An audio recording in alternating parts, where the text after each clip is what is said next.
గుత్తదారుడు అంటే ఇప్పుడు వస్తారు చూడండి ఇంట్లోకి చలానాలు తీసుకొని, ఓకేనా? ట్యాక్స్ చక్కగా అసలు పేరు ఏంటంటే ట్యాక్స్ వేసేటువంటి వ్యక్తి. ఓకే, ఈ రోజు అలాంటి ఒక వ్యక్తిని గురించి మనము మాట్లాడుతూ ఉన్నాం.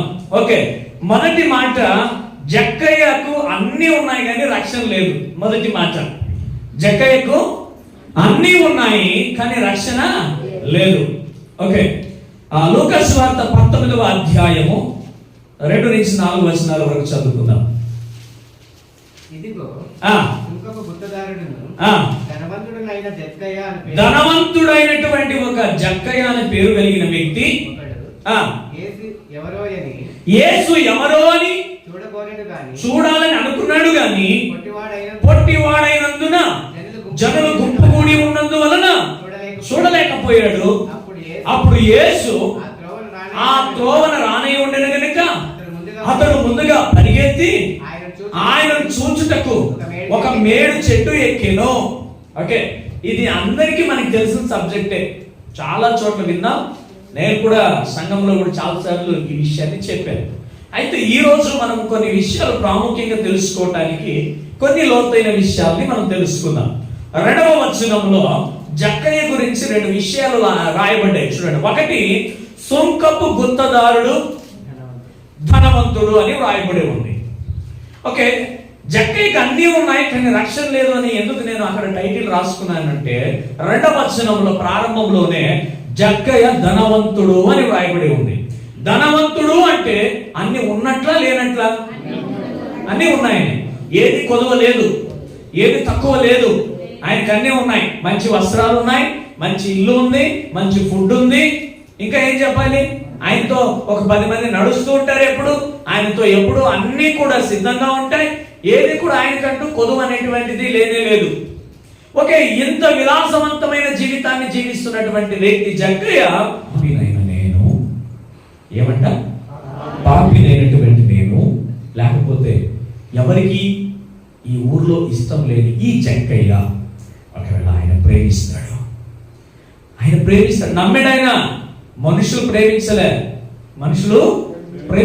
నా ఉద్యోగం ఇది, నా వృత్తి ఇది, ఇంకా నేను ఇలానే ఉండాలి, ఏం చేయాలి అని చెప్పి ఆయన ఏం చేశాడంటే, తన ఉద్యోగంలో అలా వెళ్తా ఉన్నప్పుడు అందరూ తిట్టేవాళ్ళే తప్ప, అందరూ శాపనార్థాలు పెట్టేవాడు తప్ప, మంచివాడు లేదా మంచివాడు అని పొగిడేవాడు కానీ దగ్గర తీసుకునేవాడు ఒక్కడ లేడు.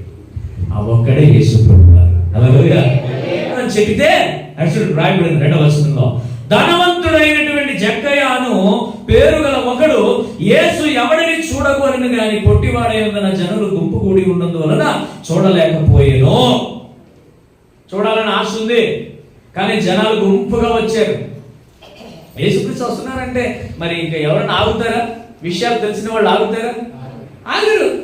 కాబట్టి పరిగెత్తుకుంటే వెళ్ళి గుంపులు కూడారు. ఆయన చూడాలనుకున్నాడు, ఆయన ఇంతే ఉన్నాడు, 2-2.5 అడుగు ఉంటాడు, అంతే ఉన్నాడు ఆయన. మనుషులు సామాన్యంగా నా హైట్, ఇంకా అన్న వాళ్ళు ఉన్నారు, ఆ హైట్ 5.5, 6 ఆజాంబాలు అట్లా ఉంటారు. అలా వాళ్ళ దగ్గరికి వెళ్తే ఈయన చూడాలనుకుంటా ఉంటే ఏది అట్లా తీద్దామన్నా కూడా ఇటు సరే పక్కగా నూపు పారేస్తా ఉంటారు. అతన్ని ఇంకేం చేసేది అర్థం కావట్లేదు. అయితే ఆయనలో ఒక ఆశ ఉందండి. ఏం ఆశ ఉంది తెలుసా? ఆయనను చూడాలి అని ఎప్పుడైతే ఆయనలో ఆశ కలిగిందో రక్షణ రావాలని దేవుడు అప్పుడే నిర్ణయించాడు. యేసుక్రీస్తుని అప్పుడే చూడాలని జక్కయ్య అనుకున్నాడు, కానీ జక్కయ్యని యేసు ప్రభువారు ఎప్పుడో చూశాడు. హల్లెలూయా. అప్పుడు జక్కయ్య చూడాలనుకున్నాడు, ఎప్పుడో యేసయ్య చూశాడు. అందుకే ఆ గ్రామం జక్కయ్య కోసం వచ్చాడమ్మా, జక్కయ్య కోసం వచ్చాడు దేవుడు.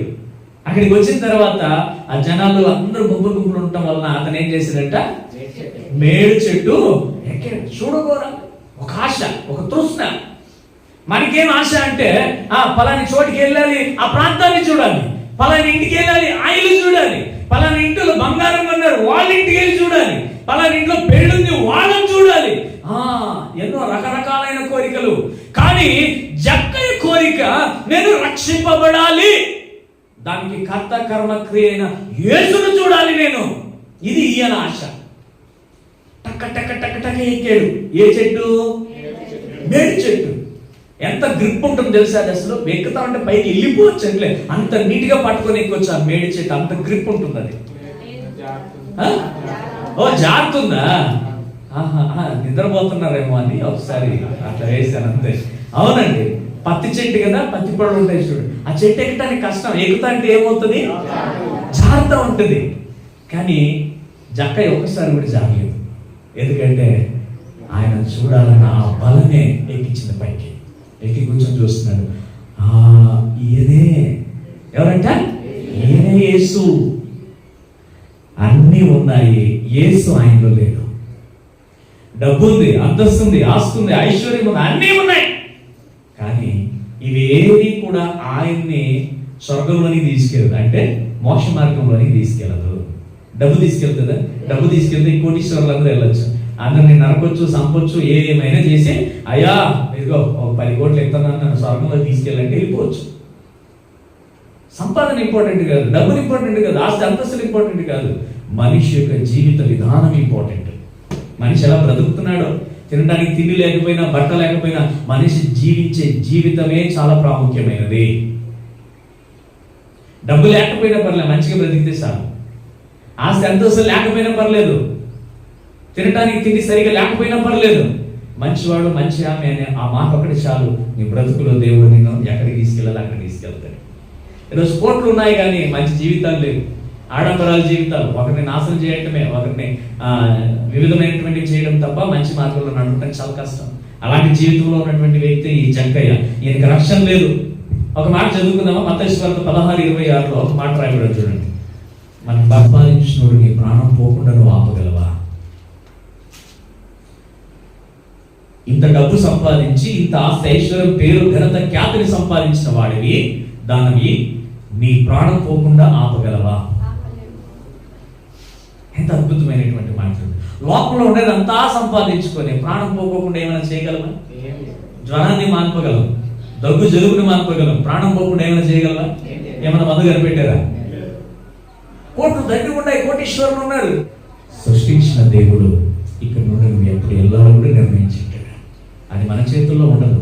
నువ్వు కోట్లు ఖర్చు పెట్టు, వచ్చిన వాడు వెళ్ళక మానదు, ఖచ్చితంగా వెళ్ళాల్సిందే. కానీ దానికంటే సమయాన్ని దేవుడు నిర్ణయించాడు. అంతవరకు నమ్మకంగా వెయిట్ చేయాలి మనం, అంతే. కాబట్టి మనుషులు లోకమంతా సంపాదించుకొని నేను ఇక్కడే ఉండాలి అని అనుకుంటే కుదరదు. నాకు ఇక్కడే ఘనత, ఖ్యాతి కావాలంటే కుదరదు. నీకు రక్షణ అనేటువంటిది కూడా చాలా ప్రాముఖ్యము.